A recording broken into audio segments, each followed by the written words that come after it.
नमस्ते दोस्तों, स्वागत है आपका इस चैनल पर। दोस्तों, मैंने पिछले वीडियो में आपको यूजीसी नेट 2008 में जो पेपर हुआ था तो उसके 25 प्रश्न उत्तर डाले थे और उसी श्रृंखला को हम आगे बढ़ाते हुए उसी संख्या को 25 से आगे जो 26 से लेकर 50 तक इस वीडियो के माध्यम से दे रही हूँ। तो आप बने रहें चैनल पर। यदि आप नए हैं तो लाइक शेयर सब्सक्राइब जरूर करिए। 26वां प्रश्न है, स्थापना है इसमें। प्रेम गली अति सांकरी तामे दुई न समाए, और तर्क है प्रेम मनुष्य को सीमित कर देता है। तो इसका सही उत्तर है ए और आर दोनों सही हैं। 27वां प्रश्न है, जो मानवता को पीस डाले वह ज्ञान नहीं कोल्हू है, और तर्क क्या दिया गया है इसमें? तर्क है सच्चा ज्ञान मनुष्यता को उन्नत करता है, उसे नष्ट नहीं करता है। तो इसका सही उत्तर क्या है? इसका सही उत्तर है बी, ए और आर दोनों सही हैं। दोस्तों, इन वीडियो के माध्यम से जो मैं आपको दे रही हूँ, इनमें आपको अपने पढ़ाई का जो लेवल है और जो पढ़ाई की संपूर्ण स्तर पता चल जाएगा कि अभी हमारी तैयारी कितनी है। 28वां प्रश्न है, निम्नलिखित में से कौन सा युग्म संगत है? यहाँ पर 4 ऑप्शन दिए हुए हैं। रस विमर्श रामचंद्र शुक्ल, रस मीमांसा राममूर्ति त्रिपाठी, रस सिद्धांत आनंद प्रकाश दीक्षित, रसज्ञ रंजन महावीर प्रसाद द्विवेदी। तो इसका सही उत्तर है डी, रसज्ञ रंजन महावीर प्रसाद द्विवेदी। ये युग्म जो है ये संगत है। 29वां प्रश्न है, निम्नलिखित में से कौन सा युग्म असंगत है? दोस्तों, युग्म संगत है यानी कि जो जोड़ी दी हुई है लेखक और रचना की, वो मेल खा रही है कि नहीं, आपस में मिल रही है कि नहीं। और असंगत यानी कि असुमेलित या बेमेल या सुमेलित नहीं है। तो 29 का सही उत्तर क्या है? सी, कृष्ण गीतावली सूरदास ये असंगत है। कृष्ण गीतावली के लेखक तुलसीदास हैं, सूरदास नहीं है, बाकी तीनों संगत हैं।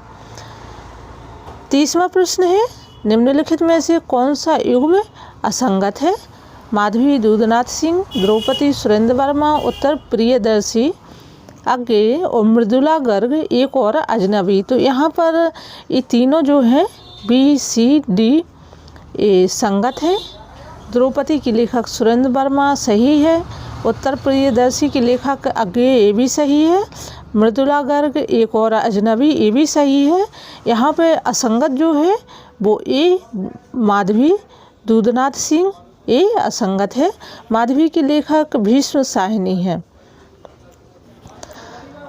31वां प्रश्न है, प्रकाशन काल की दृष्टि से कौन सा अनुक्रम सही है?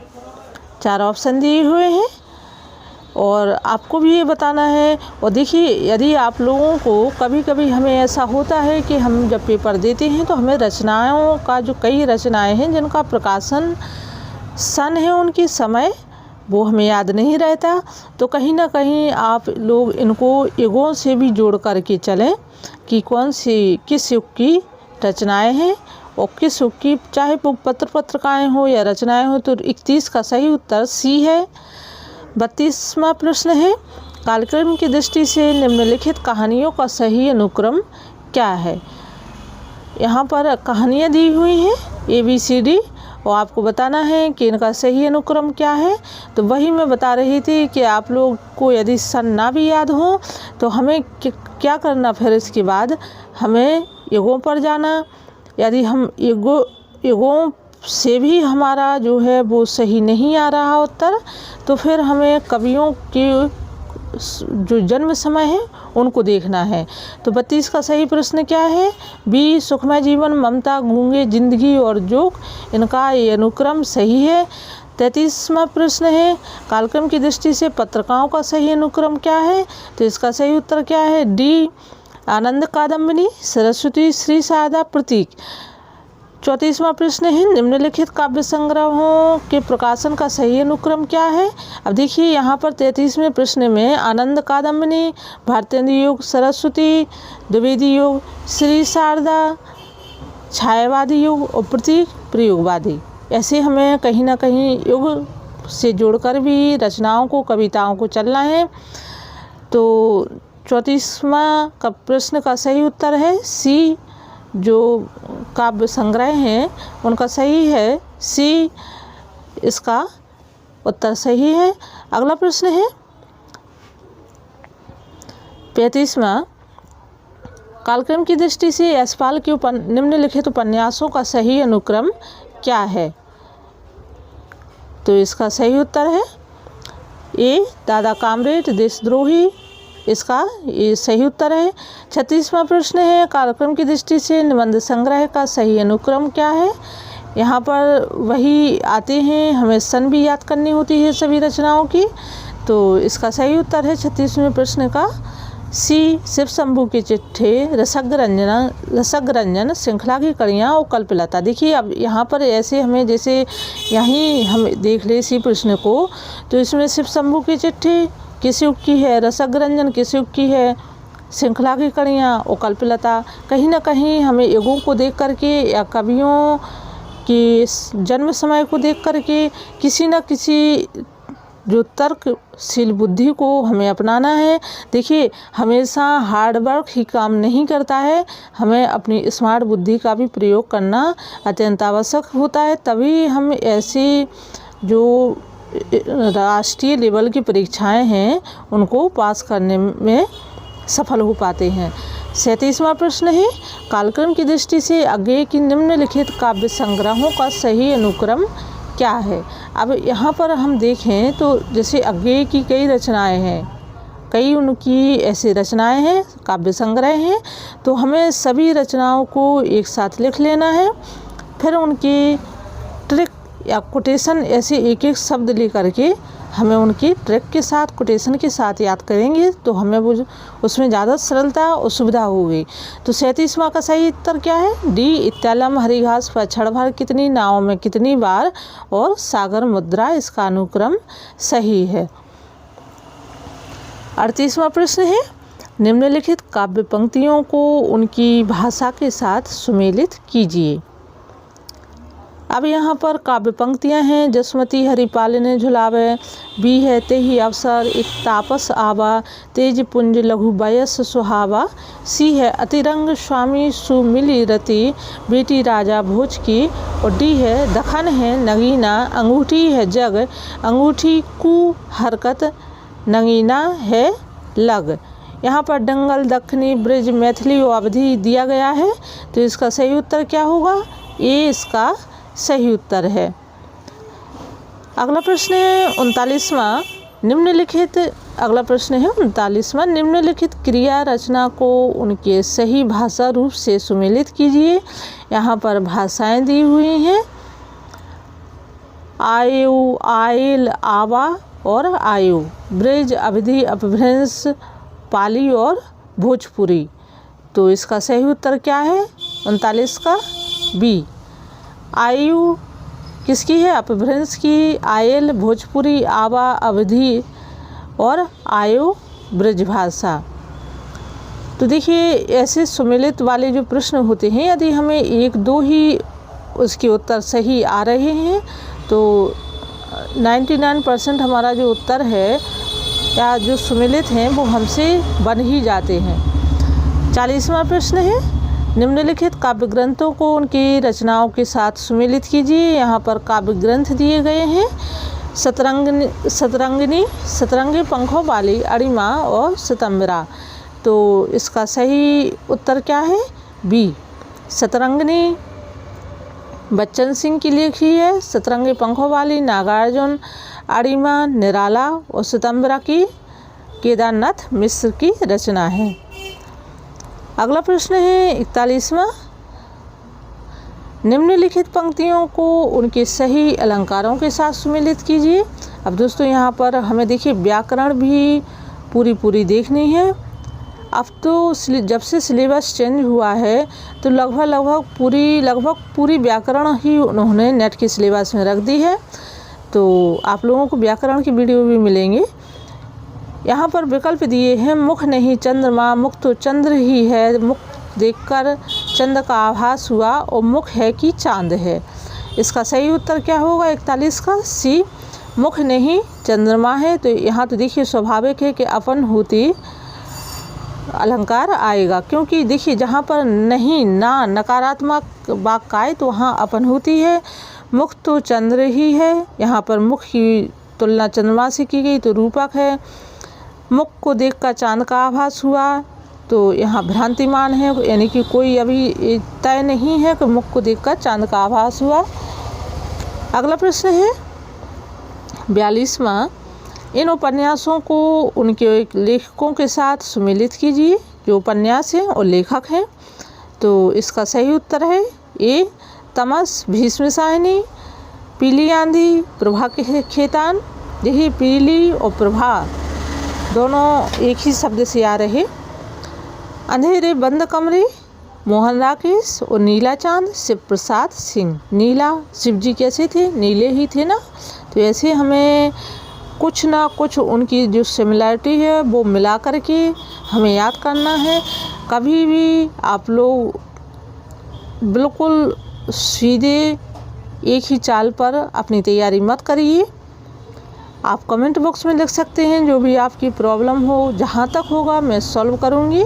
और आपको एक स्मार्ट तरीके से हमें तैयारी कैसी करनी है, पढ़ाई कैसी करनी है, वहाँ उस रास्ते पर हमें जाना है।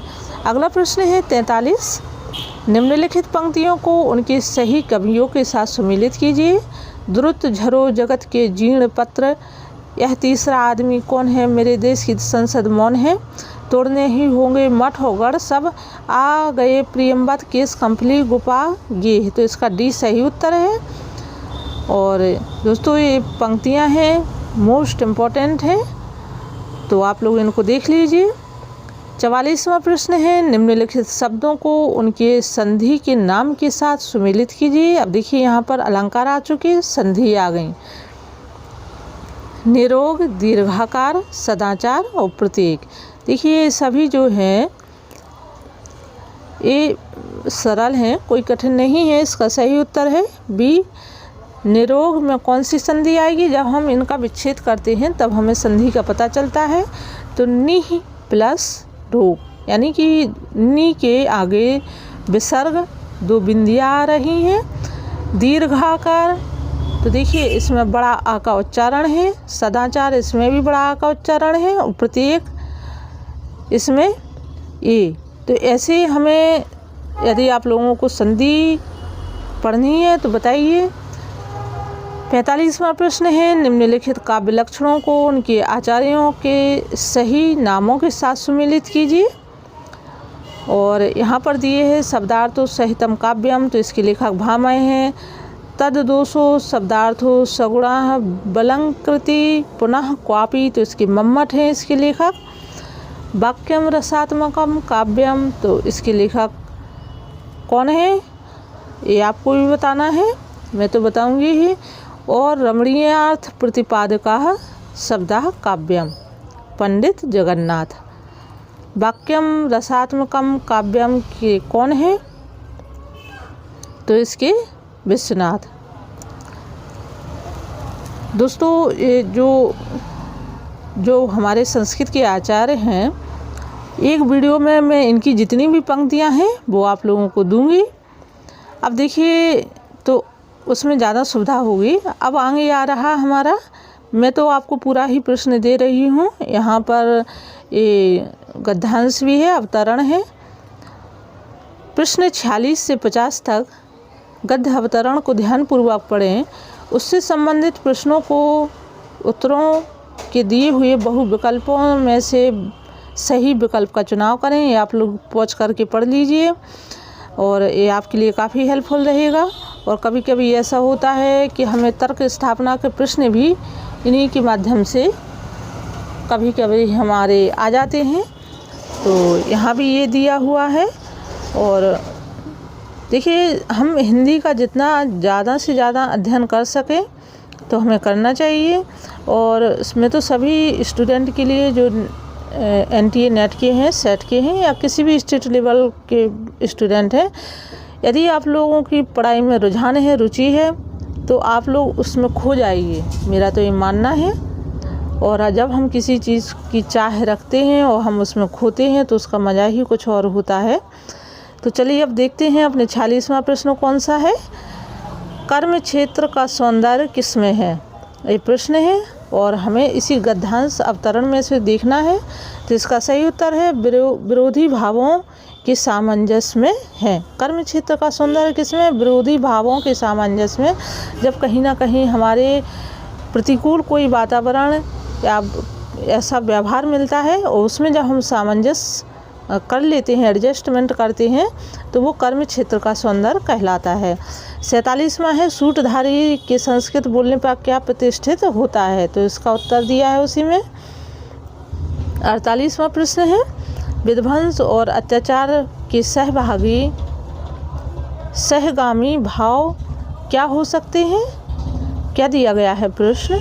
विध्वंस और अत्याचार के सहगामी भाव क्या हो सकते हैं, और इसकी 4 ऑप्शन है भ्रष्टाचार, क्लेश, रक्षा और मंगल का भाव, अद्भुत मनोहरता का भाव, सौंदर्य का दिव्य संगीत। तो इसका सही उत्तर क्या है, बी, रक्षा और मंगल का भाव। 39वां है आनंद कला के विकास से लेखक का क्या तात्पर्य है, तो इसका सही उत्तर क्या है, जीवन में सरसता और कोमलता पैदा करना। 50वां प्रश्न है इस गद्य अवतरण के लिए उपयुक्त शीर्षक क्या है। अब देखिए आप लोग जब पूरा गद्य अवतरण पढ़ेंगे तो आप लोगों का उसका जो सारांश है वो समझ में आएगा। तो इसका सही उत्तर है विरोधों के सामंजस्य का सौंदर्य। आज के लिए इतना ही, धन्यवाद।